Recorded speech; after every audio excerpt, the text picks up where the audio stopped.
ഉണർത്തുന്ന രോമാഞ്ചമുള്ള ഒരു വീഡിയോയും സംഭവവും. മുസ്ലിം വിരോധം പറയുന്ന MLA ഹിന്ദു വിശ്വാസികൾ എണീറ്റ് നിന്ന് പ്രതിഷേധിച്ച് അമ്പലത്തിൽ നിന്ന് പുറത്തേക്ക് പോകാൻ നിർബന്ധിതമാക്കുന്ന കൗതുകമുള്ള രംഗം കാണേണ്ട കാഴ്ചയാണ്. യഥാർത്ഥത്തിൽ മതസൗഹാർദ്ദ ഇന്ത്യയുടെ ഒരു ഹിന്ദുവായതിൽ, ഇന്ത്യക്കാരനായതിൽ അഭിമാനം തോന്നുന്ന സംഭവമാണ്. കണ്ടു നോക്കൂ സുഹൃത്തുക്കളെ. കഴിഞ്ഞ ദിവസം നമ്മുടെ ഉത്തരേന്ത്യയിൽ നടന്ന സംഭവമാണ്. നമ്മൾ അത് എന്തുകൊണ്ടാണ് ഇത്രയും നമ്മുടെ കേരളത്തിലൊക്കെ ഇങ്ങനെ നടക്കാത്തത് എന്നുകൂടി ഞാൻ ആലോചിച്ചു പോകുന്ന സംഭവമാണ്. നമ്മുടെ ഒരു ഹിന്ദു ക്ഷേത്രം അത് ഉദ്ഘാടനം ചെയ്യാൻ വേണ്ടിയിട്ട് ഒരു MLA ക്ഷണിക്കുന്നു. MLA വരുന്നു, അത് ഉദ്ഘാടനം ചെയ്യുന്നു. ഉദ്ഘാടനം ചെയ്യുന്നതിനിടയ്ക്ക് ഒരിക്കലും ഹിന്ദുക്കളെ കുറിച്ച് പറയാതെ, അതിന്റെ ആചാരങ്ങളെ കുറിച്ച് പറയാതെ MLA പിന്നെ പറയാൻ തുടങ്ങിയത് മുസ്ലിം വിരോധം മാത്രമാണ്. ഇത് അധികം ഒന്ന് കേട്ടിരിക്കാൻ അവിടുത്തെ ആ ജനങ്ങള് തയ്യാറായില്ല എന്നാണ്. അവൾ വളരെ പെട്ടെന്ന് തന്നെ ക്ഷണിച്ച വ്യക്തിയാണ്, അവിടുത്തെ MLA ആണ്, ആ കാര്യം നോക്കിയില്ല, ഇറങ്ങി പോകാൻ പറഞ്ഞു. എന്തായാലും അതിഗംഭീരമായിട്ടുള്ള വീഡിയോ ആണ്. ആ വീഡിയോ കണ്ടതിന് ശേഷം വേറെ കുറച്ച് കാര്യങ്ങൾ പറയാണ്ട് അതിലേക്ക് കിടക്കാം. ಮಾನ್ಯ ಇವೆಲ್ಲ ಜಾಗೃತಿ ಮಾಡಕತ್ತಾನ ನೋಡಿ ನಾವು ಕರೆದ್ರೆ ಏನ್ ಟೆಕ್ರಿ ಹೋಗಪ್ಪ ಈ ರೀತಿ ರಾಜಕೀಯ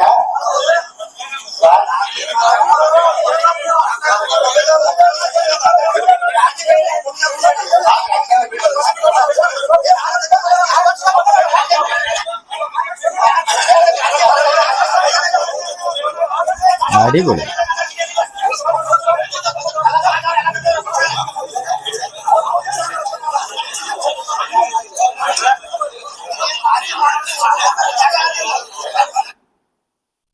ഇതാണ് ആ ഒരു ഗംഭീരമായിട്ടുള്ള വീഡിയോ. ഞാൻ മനസ്സിലാക്കുന്ന ഒരു കാര്യം എന്താ വെച്ച് കഴിഞ്ഞാൽ, എന്തുകൊണ്ടാണ് ഇത് നമ്മുടെ കേരളത്തിൽ ഈ അടുത്ത കാലത്ത് ഇപ്പോൾ ഉത്തരേന്ത്യയിലത്തെ പല ആൾക്കാരും ഇതൊന്ന് ശ്രമിച്ചു നോക്കുന്നുണ്ട്. ഒരു ശ്രമം എന്ന രീതിയിലൊക്കെ സുരേഷ് ഗോപി ആവട്ടെ, നമ്മുടെ സുരേന്ദ്രൻ ആവട്ടെ, ഒപ്പം തന്നെ ഗോപാലകൃഷ്ണൻ ആവട്ടെ, ഇത്തരം ആളുകളെല്ലാം പ്രസംഗത്തിൽ, ഒരുപക്ഷെ അമ്പലത്തിലെ വന്നിട്ടുള്ള പ്രസംഗമാണെങ്കിൽ തീർച്ചയായിട്ടും ആ പ്രസംഗത്തിനിടയ്ക്ക് എങ്ങനെയെങ്കിലും മുസ്ലിങ്ങളെ കുറ്റം പറയുക, വഖഫ് ബോർഡിന്റെ ഭാഗമായിട്ട് ഹിന്ദുക്കളുടെ ഭൂമിയൊക്കെ പിടിച്ചെടുക്കുന്നുണ്ടെന്ന് പറയുക, മുസ്ലിങ്ങൾ ചില തുള്ളിമരുന്നുകൾ കൊടുത്തുകൊണ്ട് ഹിന്ദുക്കളുടെ പ്രജനനശേഷിയെ മുഴുവൻ ഇല്ലാണ്ടാക്കുന്ന പ്രചരണം നടത്തിവിടുക. ഇങ്ങനെ ഇത് എവിടുന്ന് എന്ത് എങ്ങനെയെന്ന് പറയുന്ന ഒരു തെളിവുമില്ലാതെ എന്തെങ്കിലും ഒന്ന് വിളിച്ചു പറയുക, അത് പറഞ്ഞ ആളുകൾ കൊണ്ട് വിശ്വസിപ്പിക്കുക. അങ്ങനെ മുസ്ലിങ്ങൾ എന്ന് പറഞ്ഞു കഴിഞ്ഞാൽ നമ്മൾ അപകടത്തിൽ പെടുത്താൻ വേണ്ടി നടക്കുന്ന ആളുകളാണ് അവർ എന്ന രീതിയിൽ ജനങ്ങളെ പെരുമാറാൻ വേണ്ടി പ്രേരിപ്പിക്കുക എന്നീ പറയുന്ന കാര്യങ്ങൾ നോക്കി. ഈ കഴിഞ്ഞ സമയത്ത് പോലും വഖഫ് ബോർഡുമായി ബന്ധപ്പെട്ടിട്ട് സുരേഷ് ഗോപി പറഞ്ഞ് കിരാതം എന്നുള്ള വാക്കാണ്. ആ വാക്ക് അദ്ദേഹം എന്ന് വെച്ച് കഴിഞ്ഞാൽ ഒരു MP സ്ഥാനത്ത് നിൽക്കുന്ന അദ്ദേഹം ഉപയോഗിക്കാൻ പാടില്ലാത്ത ഒന്നായിരുന്നു. പക്ഷെ അദ്ദേഹം ഉപയോഗിച്ചു എന്നുള്ളതാണ്. അത് കേട്ടുകൊണ്ടിരിക്കുന്ന ആളുകൾ കൈയടിക്കുകയും ചെയ്തേ. ഇവിടെ അതല്ല ചെയ്തേ. അത് അദ്ദേഹം കേട്ടുകൊണ്ടിരിക്കാൻ അവിടുത്തെ ജനങ്ങൾ അനുവദിച്ചില്ല, ഇറങ്ങി പോകാൻ പറഞ്ഞു. എന്തുകൊണ്ടാണ് ഇവിടുത്തെ ജനങ്ങൾക്ക് മതി നിർത്തിക്കാളെ സുരേഷ് ഗോപി ചേട്ടാ, മതി ഇങ്ങനെ വർഗീയത പറഞ്ഞത്, നിങ്ങൾ നിർത്തിക്കോളൂ, ഇറങ്ങിപ്പോയിക്കോളൂ എന്ന് എന്തുകൊണ്ട് പറയുന്നില്ല? നമ്മുടെ അഡ്വക്കേറ്റ് ഗോപാലകൃഷ്ണൻ, ഒരുപക്ഷെ അദ്ദേഹം വെറും ബി ജെ പിക്കാരനാണ്.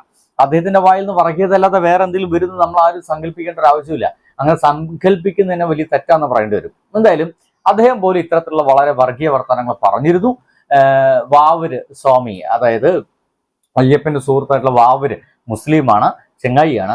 ആ ചെങ്ങായിന് ഭാവിയിൽ ഈ ഭൂമി വീണ വഖഫിന്റെ എന്ന് പറഞ്ഞു കഴിഞ്ഞാൽ അത് നമുക്ക് തിരിച്ചു കൊടുക്കേണ്ടി വരില്ലേ, അങ്ങോട്ട് തിരിച്ചു കൊടുക്കേണ്ടി വരില്ലേ എന്ന് പറയുന്ന ഒരു തരം, അല്ലെങ്കിൽ അവർക്ക് കൊടുക്കേണ്ടി വരില്ലേ എന്ന് പറയുന്ന ഒരു വർത്തമാനം ആണ് കഴിഞ്ഞ ദിവസം ഗോപാലകൃഷ്ണൻ പറയുന്നത്. നോക്കൂ, എത്ര വർഗീയപരമായിട്ടുള്ള പരാമർശമാണ്. അതുണ്ടാക്കുന്ന പ്രശ്നങ്ങൾ എത്ര വലുതാണെന്നൊക്കെ നമ്മൾ ആലോചിക്കേണ്ടതാണ്. എന്നിട്ടും അതിനെതിരെ ഒരു വാക്ക് പോലും ഉണ്ടാതെ നമ്മുടെ ജനങ്ങൾക്ക് നിൽക്കുന്നത്. പക്ഷെ ഈ ഒരു പരിപാടി ഇവിടെ ഉണ്ടായില്ല എന്ന് രാഹുൽ ഈശ്വർ വളരെ വ്യക്തമായിട്ട് ഇത് എവിടെയാണ് എങ്ങനെയാന്നൊക്കെ പറഞ്ഞു വെക്കുന്നുണ്ട്. ഒന്ന് കേട്ടു നോക്കൂ.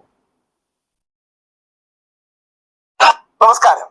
വളരെ കൗതുകമുള്ള ഒരു സംഭവം നവംബർ 11 അരങ്ങേറുകയുണ്ടായി.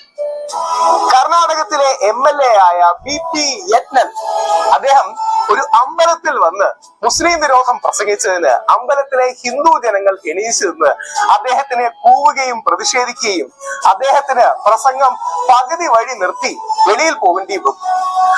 അലാമ പ്രഭു ടെമ്പിൾ എന്നാണ്, അലാമ പ്രഭു എന്നാണ് ഈ അമ്പലത്തിന്റെ പേര്. അവിടെ വെച്ചാണ് ഈ MLA BP യത്നൻ, അദ്ദേഹം BJPയുടെ ഒരു MLA ആണ്. അദ്ദേഹത്തിന്റെ പൂർണ്ണമായ നാമം ബസന ഗൗഡ പാട്ടിൽ യത്നൻ. അദ്ദേഹം വളരെ മുതിർന്ന ഒരു MLA കൂടിയാണ്. അദ്ദേഹം ചേർനൽ ബഗൽകോട്ട് ജില്ലയിലെ ചേടലിലാണ് നവംബർ 11 പ്രസംഗത്തിൽ വന്നത്. അദ്ദേഹത്തെ ആയിരുന്നു ഈ അമ്പലക്കാർ ഇനോഗ്രേഷൻ വിളിച്ചത്. ഓർക്കണം, ഇനോഗ്രേഷൻ വിളിച്ച് അവര് മുഖ്യാതിയായി വിളിച്ച വ്യക്തിയാണ്. എന്നിട്ട് അദ്ദേഹം അമ്പലത്തിൽ വന്ന് ദൈവത്തെക്കുറിച്ചോ ഹിന്ദു സംസ്കാരത്തെക്കുറിച്ചോ ക്ഷേത്രങ്ങളെക്കുറിച്ചോ വിശ്വാസികളുടെ ഒരുമയോ ഐക്യത്തെയോ നന്മയെക്കുറിച്ചോ ഒക്കെ സംസാരിക്കുന്നതിന് വരെ മുസ്ലിം വിരോധം, ഇസ്ലാമോഫോബിയ സംസാരിച്ചു തുടങ്ങി. അദ്ദേഹം എന്നിട്ട് പറഞ്ഞു, വഖഫ് ബോർഡ് അദ്ദേഹത്തിന് അറിയുന്ന ഒരു കർഷകനിൽ നിന്ന് ഏക്കർ പിടിച്ചെടുക്കാൻ 8 ഏക്കർ പിടിച്ചെടുക്കാൻ ശ്രമിച്ചു എന്നൊക്കെ ചുമ്മാ പറയണതാണ്, വെറുതെ പറയാൻ ചുമ്മാ തെള്ളുകയാണ്. നമ്മൾ മുമ്പത്തെ വീഡിയോയിൽ കണ്ടതുപോലെ എങ്ങനെങ്കിലും അപരനുണ്ട്, നമ്മുടെ ലാൻഡ് പോകും, നാളെ മുസ്ലിങ്ങൾ നമ്മുടെ ലാൻഡിന് മേളില് കബ്സ അല്ലെങ്കിൽ ലാൻഡിന് മേളിൽ കയ്യേറ്റം ചെയ്യുന്നൊക്കെ കള്ളുണ്ടാക്കി പറയുകയാണ്. അപ്പൊ എന്നിട്ട് 8 ഏക്കർ അങ്ങനെ ഒരു ഫാർമറിന്റെ പേരൊന്നുമില്ല, ഏതോ ഒരു ഫാർമർ, അതായത് ഏതുപോലെ എന്ന് പറഞ്ഞാൽ തുള്ളിമരുന്ന് എന്ന് മുസ്ലിങ്ങൾ ഹിന്ദുക്കളുടെ ജനസംഖ്യ നിയന്ത്രിക്കുന്നു എന്നൊക്കെ പറയുന്നതുകൊണ്ടുള്ള തെള്ളും കള്ളവുമാണ് സാധനം. മറ്റൊരു ലാൻഡ് ജിഹാദ് ലവ് ജിഹാദ് സാധനമാണ് എന്നുള്ളത്.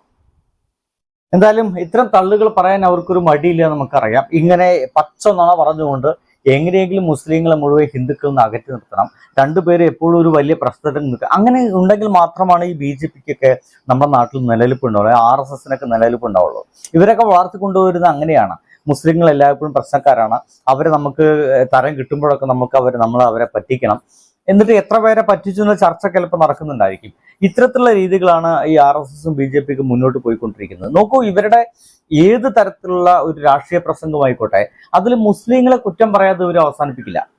നോക്കുക, അവര് കൂടി ഈ ഭൂമിയിൽ എത്ര കാലമായിട്ട് ഉണ്ടെന്നും ഇവിടെ ഏറ്റവും ഗംഭീര ഭരണമൊക്കെ നടന്ന് മുഗൾ വംശ കാലഘട്ടത്തിൽ നമുക്ക് അറിയുന്ന കാരണം സുവർണ കാലഘട്ടമാണ് നമ്മുടെ ഇന്ത്യയുടെ ഒക്കെ. ഇങ്ങനെയൊക്കെ ഉണ്ടായിട്ട് പോലും ഇപ്പോഴും കുറ്റം പറയുന്നത് മുസ്ലിങ്ങൾ മാത്രമാണ്. അതും അവർ മാറ്റില്ല എന്നുള്ളതാണ് ഏറ്റവും അത്ഭുതകരമായിട്ടുള്ള കാര്യം. അതങ്ങനെ മാറ്റാതെ എല്ലായ്പ്പോഴും ഒരു ശത്രുതാ മനോഭാവം ഇങ്ങനെ കൊണ്ടുപോവുക, ആ ഒരു ടെൻഷനിൽ ഇവിടെ ഭരണം കൈയാളുക എന്നുള്ളതാണ് BJPയുടെ തന്ത്രം. ഇതെല്ലാം അതിന്റെ ബാക്കി കൂടി കേൾക്കാം. ഏറ്റവും പ്രധാനം എടുത്തതാണ് നമ്മുടെ ഈ മുസ്ലിം സഹോദരങ്ങൾ ഞങ്ങളും ഒരുമിച്ച് ചേർന്ന് ഇവിടെ ജീവിക്കുന്നതെന്നും ഈ അമ്പലത്തിന്റെ കൺസ്ട്രക്ഷൻ പോലും മുസ്ലിം സഹോദരങ്ങളുടെ ഭാഗത്ത് നിന്ന് ഉദാരമായ സപ്പോർട്ടും സംഭാവനയും ഉണ്ടായെന്നും 6 ലക്ഷം രൂപയോളം മുസ്ലിം സഹോദരങ്ങൾ അവരുടെ ഹിന്ദു സഹോദരങ്ങൾക്ക് വേണ്ടി മതസൗഹാർദ്ദത്തിന് വേണ്ടി 6 ലക്ഷം രൂപ ഈ അമ്പലത്തിന്റെ കൺസ്ട്രക്ഷൻ പോലും അവർ സംഭാവന ചെയ്തു. അങ്ങനെ എല്ലാ നോക്കൂ, 6 ലക്ഷം രൂപയാണ് ഈ അമ്പലത്തിന്റെ കൺസ്ട്രക്ഷന് വേണ്ടിയിട്ട് ആ കർണാടകത്തെ മുസ്ലിങ്ങളായിട്ടുള്ള ആളുകൾ കൊടുത്തത്. അവർക്ക് വേണമെങ്കിൽ ഞങ്ങളെ മതസ്ഥര് വേറൊരു മതസ്ഥരെ സഹായിക്കാറില്ല, വേറെ മതത്തിന്റെ അമ്പലം കെട്ടാൻ വേണ്ടി ഞങ്ങൾ പണം ചെലവഴിക്കാറില്ല, ഞങ്ങളെ മതം അങ്ങനെ അനുശാസിക്കുന്നില്ല എന്നൊക്കെ പറഞ്ഞിട്ട് വേണമെങ്കിൽ മുസ്ലിം ആളുകൾക്ക് മിണ്ടാതെ കുത്തിരിക്കാം. ചില ആൾക്കാരൊക്കെ അങ്ങനെയൊക്കെ വർത്തമാനമൊക്കെ പറഞ്ഞ് നടക്കുന്നുണ്ട്. പക്ഷേ നമ്മുടെ നാട്ടിൽ ഇത് നടക്കുന്നുണ്ട്. ഒരു അമ്പലം കെട്ടണം എന്ന് വെച്ചിട്ട് ആരെങ്കിലും വന്നു കഴിഞ്ഞില്ല, അപ്പൊ അതിന് മീറ്റിംഗ് കൂടുന്ന ആ മീറ്റിംഗിൽ ആ ഒരു സംഘടനയിൽ തന്നെ മുസ്ലിങ്ങൾ ഉണ്ടായിരിക്കും. എൻ്റെ നാട്ടിൽ അങ്ങനത്തെ ക്ഷേത്രങ്ങളൊക്കെ ഉണ്ട്. ഇവിടുത്തെ അമ്പല കമ്മിറ്റിയിലൊക്കെ ചിലപ്പോൾ ഒരു മുസ്ലിം ഒക്കെ ഉണ്ടായിരിക്കും. മലപ്പുറം ജില്ലയിലൊക്കെ നോക്കിക്കഴിഞ്ഞാൽ അമ്പല കമ്മിറ്റി അല്ലെങ്കിൽ അവിടേക്ക് വരവ് കമ്മിറ്റിയിലൊക്കെ മുസ്ലിങ്ങളൊക്കെ ഉണ്ടായിരിക്കും. അതില്ലാത്തൊരു പരിപാടി ഇല്ലെന്നേ. അങ്ങനെയാണ് അവിടുത്തെ കാര്യങ്ങളൊക്കെ മുന്നോട്ട് കൊണ്ടുപോകുന്നതാണ്. അവിടെ ജാതിക്കോ മതത്തിനൊന്നും ഈ ഒരു വിഷയത്തിനൊന്നും വലിയ പ്രാധാന്യം കൊടുക്കില്ല.